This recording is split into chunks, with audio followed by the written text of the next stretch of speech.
মালাকুল মউত আল্লাহকে প্রশ্ন করছিলেন, দায়িত্ব তো দিছেন, পুরা করতে হবে, কোনো দ্বিমত নাই।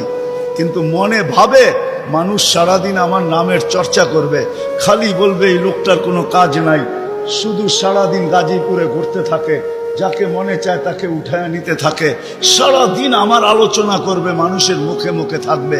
তো আল্লাহ প্রতি উত্তরে বলছিলেন, সাআজআলু লিল মাউতি সাবাবা, আমরা মৃত্যুর কারণ বানায় দিব। ইয়াযকুরু সাবাব ওয়া ইয়ানসা, মানুষ কারণ নিয়ে আলোচনা করবে, তোমার নাম ভুলেও নিবে না।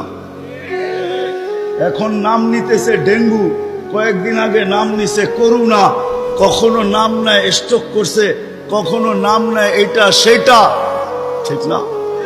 হ্যাঁ, আরেকটা কারণও আছে। শুধু নবীজির দিকে তাকাইয়া এই উম্মতের জন্য আল্লাহ এটা করছেন, এই উম্মতের জন্য। এই উম্মতকে আল্লাহ আখিরাতে শাস্তি দিতে চান না। হায় হায়, উম্মত যদি নবী চিনত।